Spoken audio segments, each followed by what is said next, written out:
10 songs, 1 year, 1957. Not 10 songs from 1957. 10 songs that invented something.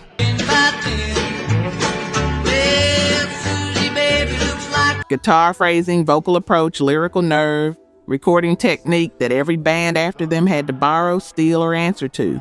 You've heard most of these. When you say goodbye, yes, that'll be the day when you... But here's what you probably don't know about who recorded them, who almost didn't, and what nearly kept them off the radio for good. We're going back to the year the blueprint got written. Let's count it down.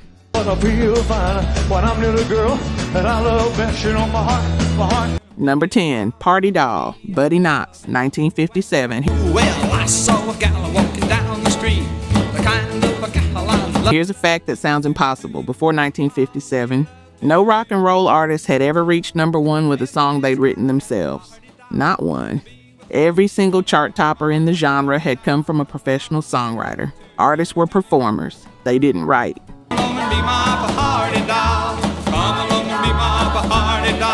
And then a kid from Happy, Texas, a town of 600 people, changed that.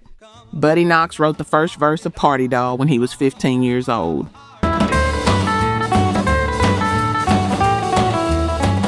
Behind a haystack on his family's farm in 1948, he wasn't trying to make history. He was just a teenager with a tune in his head and nowhere else to put it.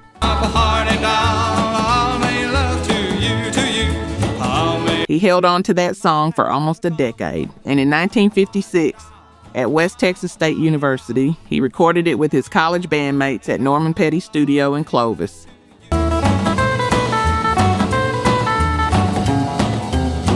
New Mexico, the same studio that Buddy Holly would walk into not long after. Producer Norman Petty's echo chamber was in the top of his dad's garage, with a speaker at one end and a microphone at the other.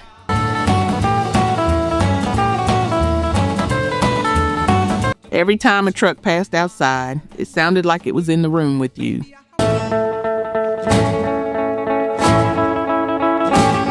That lo-fi recording, made for basically nothing, pressed onto a tiny regional label called Triple D, named after a local radio station. Party doll, come along and be my party doll. Come along and be... A DJ in Amarillo started spinning it. 200 copies sold locally. Then Roulette Records in New York picked it up for national distribution.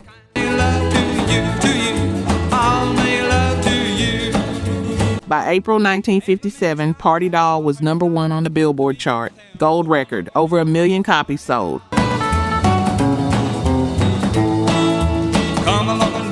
And the footnote that history almost lost, it was the first number 1 rock and roll hit written and performed by the same person.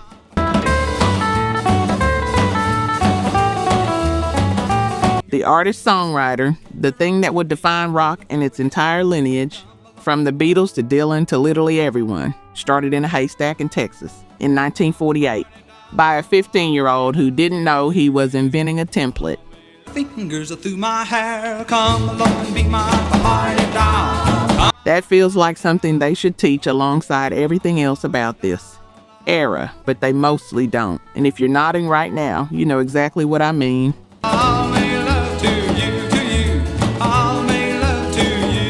Number 9, Whole Lot of Shaking Going On, Jerry Lee Lewis, April 1957.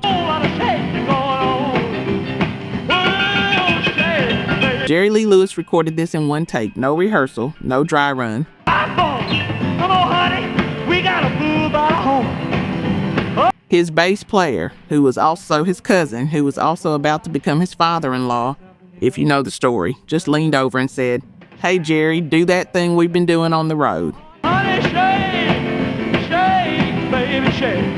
Come on over. Jack Clement turned on the tape machine. Lewis sat down, and that was the record. Easy now, shake. Shake. But there's a part of the story that came before the studio. Lewis had been playing Whole Lot of Shakin' Live on the Road.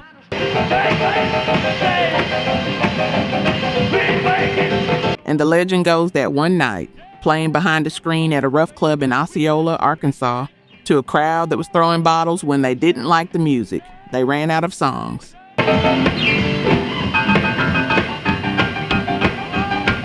Lewis suggested they try this one. He couldn't even remember all the words. He ad-libbed whatever he'd forgotten.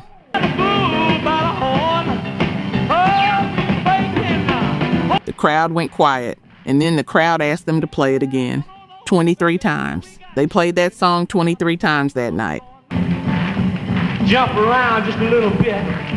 That's when you have practice. So by the time they got to Sun Studios in February 1957, Lewis knew in his bones that this song was something. And the record he made, one microphone, one take, no bass. Baby, you can shake one time for me. Just his piano carrying all the low end. Peaked at number 3 on the Billboard pop chart, hit number 1 on country, hit number 1 on R&B simultaneously, 3 charts at the same time. That had never happened.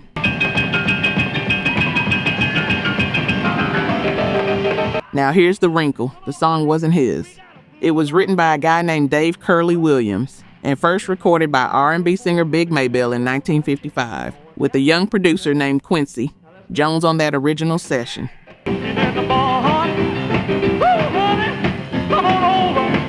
Lewis had heard it somewhere on the road and made it his own so completely that most people still think he wrote it. He never received a dime in royalties from Sun Records. He said Sam Phillips estimated he was owed about $8 million and never paid it. All you gotta do, honey, kind of stand in one spot. Lewis said he never sued because money wasn't that important to him. I don't know if that's bravado or philosophy, but he said it. The song that a crowd in Arkansas begged to hear 23 times. Number 1 simultaneously on 3 charts. And John Lennon heard it when he was 16 years old, and, depending on who you ask, it was one of the moments that decided everything.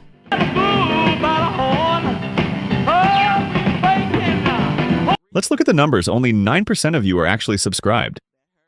Honestly, that's tough to see. Our team spends days hunting down archives and verifying every single fact just to tell these stories right. If you've made it this far into the video, you're clearly part of the community, so please hit subscribe. It costs nothing and helps us immensely. Now, for those already subscribed, very few of you have made the jump to our membership, and that's a hard pill to swallow because you're the ones who know our value best. If this channel has moved you or inspired you, consider joining. It's the price of one coffee, but it's the literal fuel for this channel. Let's keep this alive together. Back to the story. Number 8, You Send Me. Sam Cooke, September 1957. Sam Cooke had been the number 1 male voice in gospel music for 6 years. 6 years. The Soul Stirrers were the most celebrated gospel group in the country.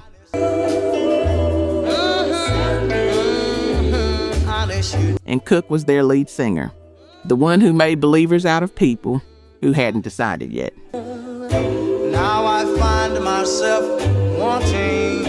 And then in June 1957, he walked away from all of it. He left Specialty Records, the gospel label, and signed to a tiny new independent called King Records. Send me, I know you. And 6 weeks after his last session as a soul stirrer, he was back in the studio recording something that had never quite been done before.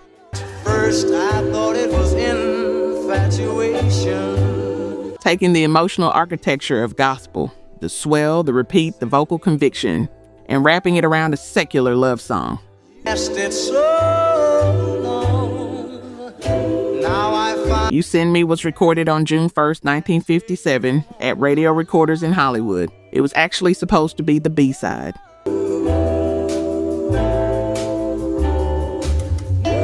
The intended A-side was a version of Gershwin's Summertime, but when disc jockeys got the record, they flipped it over. They kept playing You Send Me.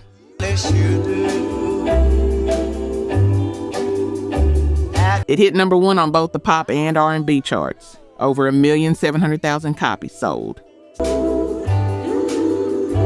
At first I thought it was Stay with me on this one, because here's where it gets complicated. The song was credited to L.C. Cooke, Sam's brother, because Specialty Records filed a lawsuit claiming Cooke had written You Send Me while still under contract to them, which would have given them the rights.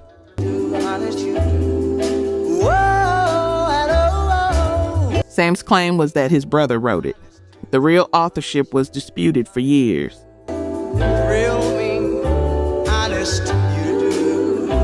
And here's what that means. The man who essentially invented soul music, who took gospel's emotional language and made it available to everybody, had his own debut single credited to someone else's name on the record label. Not because of error, because of legal protection. Now I find myself wanting. Being that good in 1957 meant finding ways to survive the business being built around you before you had the leverage to control any of it. Send me, I know you. You Send Me didn't just go to #1. It told the industry something it wasn't quite ready to hear, that the most powerful voice in the room wasn't coming from the places they'd been looking. First I thought it was infatuation. #7, Bye Bye Love, the Everly Brothers, March 1957.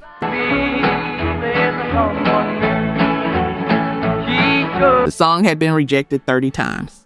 30 different artists had heard it and passed. Elvis Presley passed on it.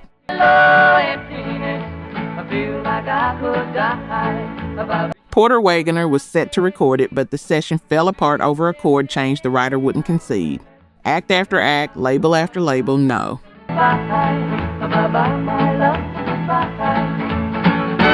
Felice and Boudleaux Bryant, the husband and wife songwriting team who wrote it, finally brought it to Don and Phil Everly, two brothers who had just signed to a small label called Cadence Records.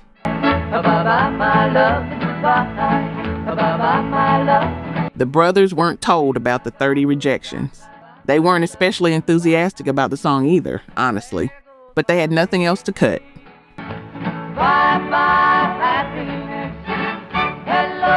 They were new, and the session paid $64 each, so they got to work. And Don added something, the choppy guitar intro, lifted from a song he'd written himself called Give Me a Future.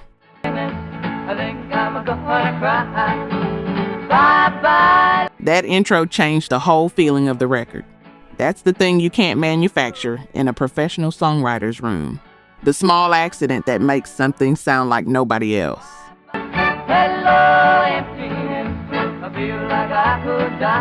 Bye Bye Love peaked at #2 on the pop chart and #1 on country. It ran on the charts for 22 weeks.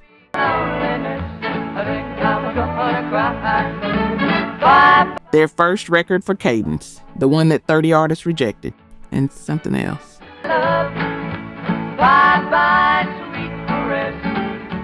When a young Graham Nash first heard Bye Bye Love in 1957, he was 15 in England. He said his life changed instantly. He knew what he wanted to do for the rest of his life. There goes my baby. He went and told his friend Alan Clark. The two of them eventually formed the Hollies, which is one piece of the chain that leads directly to Crosby, Stills, Nash & Young. 30 rejections. One choppy guitar intro Don borrowed from a song he'd already written, and a domino fell all the way to California. Bye, love. Bye, bye, sweet caress. #6, Wake Up Little Susie, the Everly Brothers, September 1957. Wake up, little Susie. Wake up, little Susie. They worked an entire 3-hour session on Wake Up Little Susie and couldn't get it right, couldn't nail it. Session over. Come back tomorrow.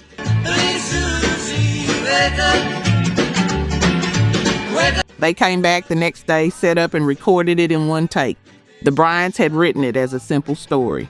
Two teenagers fall asleep at the movie theater, wake up at 4 a.m. They've missed curfew, and now they're terrified about what people are going to think. Well, what are we gonna tell your mama? That's the whole song. No violence, no sex, no threat. Two kids who fell asleep. And the Boston Catholic Diocese banned it from radio stations.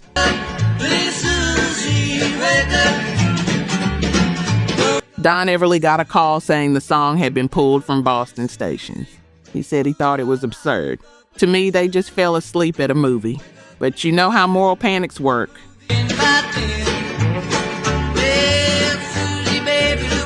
The thing being banned matters less than what the banning reveals about the people doing it.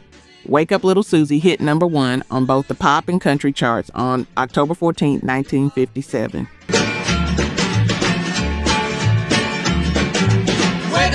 It became the Everly Brothers' first chart topper and the record that put them in a different category from every other act in their lane. Wake up, little Susie.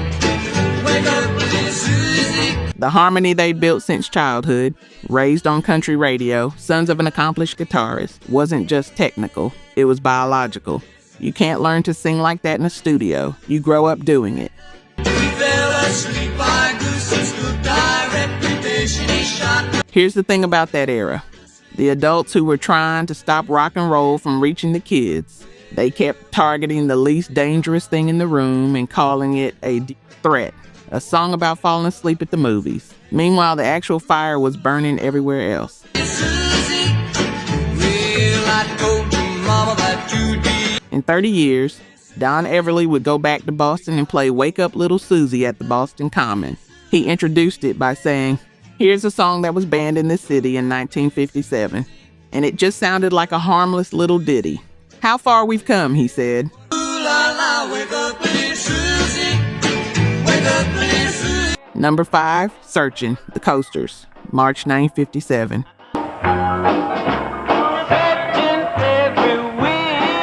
Jerry Leiber and Mike Stoller were 23 years old when they wrote Jailhouse Rock for Elvis, 23.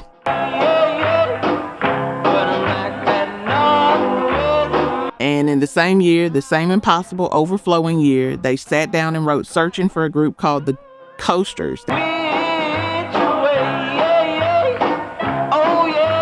concept was simple. A guy is looking for his girl. He's not going to stop until he finds her.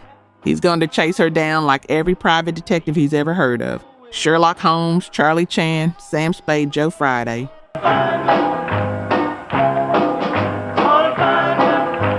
The lyric piles on cultural references like a stand-up set. But here's what makes it more than clever.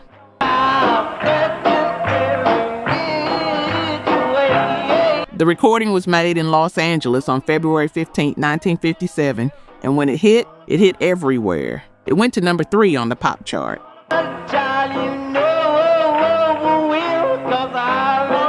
It rode the R&B chart for 12 weeks at number 1. 2 million copies sold. The flip side, Young Blood, was also a hit.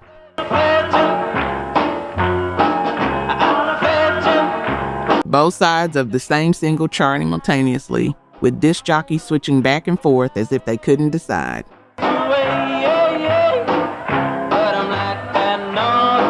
Stoller said in his autobiography, "Searching represents the beginning of a more universal rock and roll style."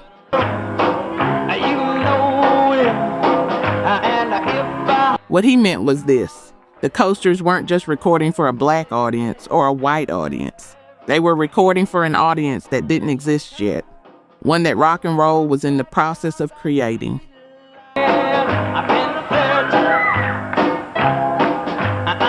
And here's the thread that connects this song to everything that came after. When the Beatles went to audition for Decca Records in January 1962, 5 years later they played Searching in the set.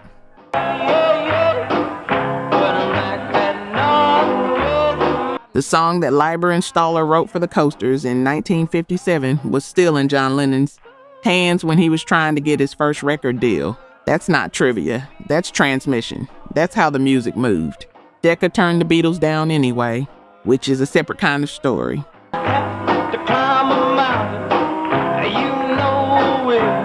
Number 4, That'll Be the Day. The Crickets, July 1957. You know you love me, baby. Still you tell me maybe that's something. The title came from a John Wayne line. Buddy Holly and drummer Jerry Allison saw the Searchers in 1956, and Wayne kept repeating it. That'll be the day, and it became a running joke. When I die, well, you give me all your loving and your Between them, then it became a song title. Then it became something else entirely. Holly first recorded it in Nashville in July 1956 for Decca Records. Be the day. Ooh, that'll be the day. Producer Owen Bradley, the same man who helped build the Nashville sound, spent a full 19 takes trying to get it right. Make me cry, you say you're gonna leave. You know it's a lie. And after 19 takes, Bradley called it the worst song he'd ever heard and shelved it. Decca didn't release it. Gonna leave. You know it's a lie, 'cause that'll be the day. And And when they dropped Holly from the label entirely in January 1957, they added one more clause to the exit. He was prohibited from re-recording any of the songs from those Nashville sessions for 5 years, including this one.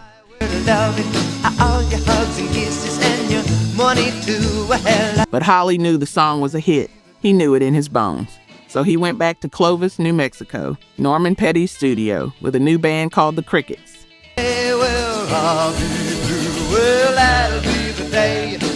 And because the Crickets were a separate entity from Buddy Holly, they weren't bound by his Decca contract. Producer Norman Petty released the recording under the Crickets' name on Brunswick Records, a different artist, technically, which made it legal, technically.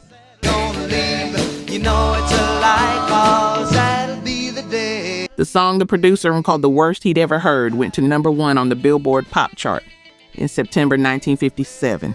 Holly's label dropped him for it. His label's producer condemned it. He snuck it out under a different name to get around a contract. And it went to #1. You know you love me, baby. Still you tell me maybe that someday. Now here's the part that still stops me cold. That'll Be the Day was the first song the Quarrymen ever recorded on a proper disc.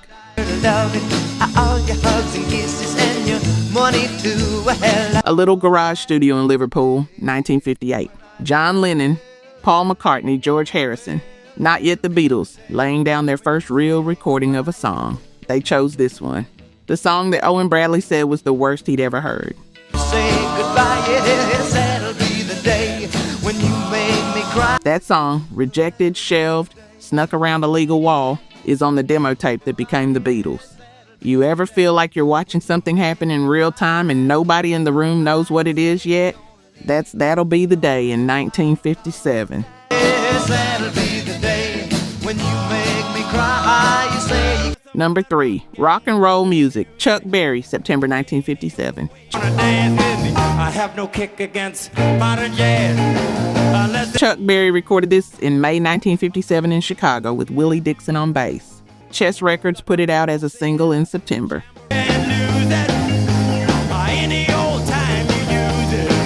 It went top 10 on the Billboard Pop Chart, and Berry said at the time, "I was heavy into rock and roll and had to create something that hit the spot without question."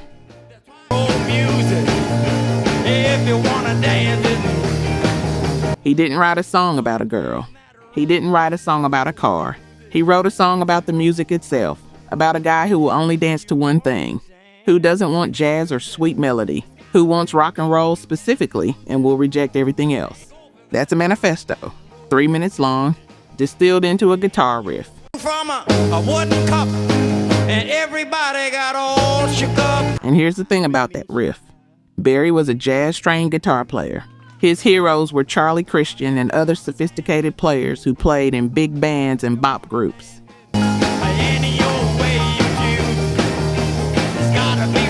He brought that technical vocabulary and sharpened it, thinned it down into something that a 15-year-old could feel in their chest without knowing what it was or how it worked. He made the complexity invisible.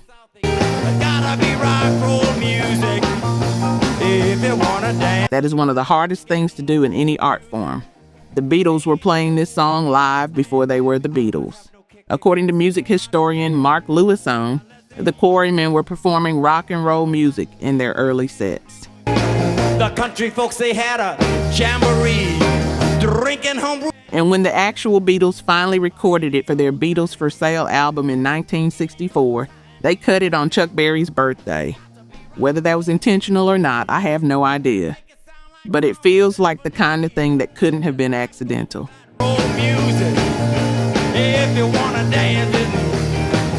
Willie Dixon, who played bass on the track, went on to write and play on some of the most important blues and rock material of the next 30 years.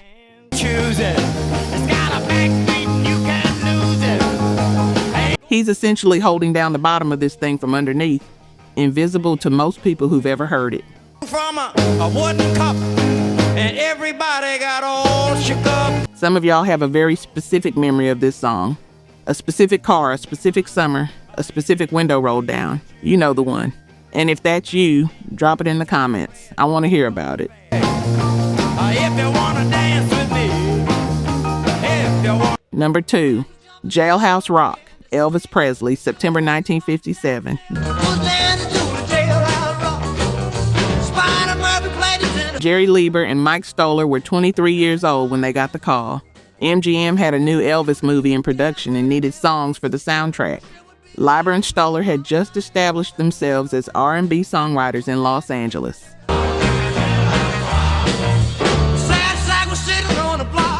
They were brought to New York, given the script, and told to write 4 songs for the film.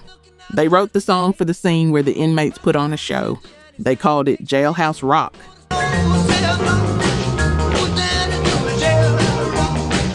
And once that song was recorded, the movie itself was renamed after the song.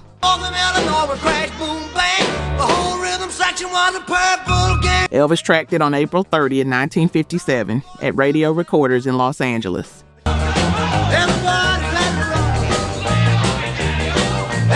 Leiber and Stoller had written it with a toughness that gave Elvis's image an edge that Hound Dog had hinted at, but this landed differently.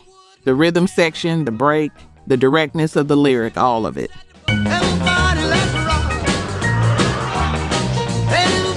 When it was released in September 1957, it went to number 1 and stayed there for 7 weeks on the pop chart. It topped the country chart. It topped the R&B chart. In the United Kingdom, and this is the moment I want you to hold on to. It entered the charts at number 1. The first time in UK chart history that a single had debuted at the top position.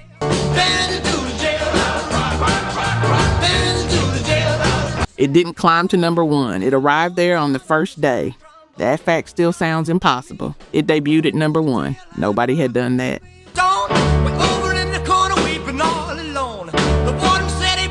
And Elvis was already so big that year that Jailhouse Rock wasn't even his biggest hit of 1957. Billboard named All Shook Up the number 1 song of the year. 2 different number 1 juggernauts in the same 12-month window, from the same artist. The EP sat on the UK charts for 49 weeks, number 1 position for 28 of them. Leiber once called Elvis an automatic hitmaker, which, if you track what happened in that single year, might actually be underselling it.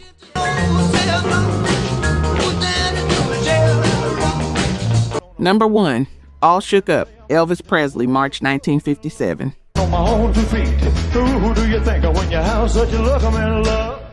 Songwriter Otis Blackwell was sitting in his office struggling to write a follow-up to Don't. I'm all shook up, yeah. Be Cruel. His publisher walked in shaking a bottle of Pepsi and said, as a joke, "Why don't you write a song called All Shook Up?" Excuse me to death when she touch my hand. I wonder you like got her lips are like a... Blackwell finished the song in a couple of days. Elvis recorded it on January 12th, 1957 at Radio Recorders in Hollywood.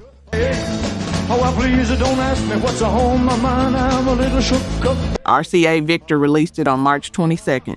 On April 13, 1957, it hit number 1 on the Billboard Top 100 and stayed there for 8 weeks.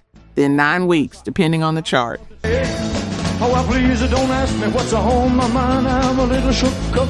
Billboard named it the number 1 song of 1957 the entire year. On my own 2 feet, who do you think of when you have such a look I'm in love? The biggest selling single of a year that included Jailhouse Rock, That'll Be the Day, Whole Lot of Shaking Going On, and You Send Me. Think about that competition, and All Shook Up won it. I'm all shook up, yeah. But here's the part that tells you everything about the business behind the music. Otis Blackwell wrote the song. On a fuzzy tree, my friends say I'm acting wild as a bug, I'm in love. Otis Blackwell, not Elvis, should have sole songwriting credit, but Colonel Tom Parker, Elvis's manager, had an arrangement. Any song Elvis recorded, Elvis received a co-writing credit, not because he wrote it, because that's what Parker demanded as a condition of placement. I'm all shook up, yeah. Blackwell got the work. Presley got half the royalties for the lifetime of the song. Blackwell accepted it, because if Elvis recorded your song, it sold 1 million copies. You took the deal or someone else took the deal. I'm proud to say that she's my buttercup, I'm in love. That's the math. and what All Shook Up represents. Beyond the number one position, beyond the chart record. On my own 2 feet, who do you think of when you have such a look, I'm in love? Beyond Parker's business tactics is the moment when the center of American popular music shifted permanently, not toward a genre, toward an attitude. I'm all shook up, yeah. The lyrical confidence, the physical presence in the vocal, the willingness to sound undone instead of polished. I'm all shook up, yeah. Before Elvis, the biggest records in America were careful and composed. After All Shook Up in 1957, that was no longer the model that worked. I'm proud to say that she's my buttercup, I'm in love. If you were there, if you heard this on the radio before you even knew what hit you, you know exactly what I'm talking about. And if you're coming to it now for the first time or the 100th, that's the thing about 1957, it doesn't age. I'm all shook up,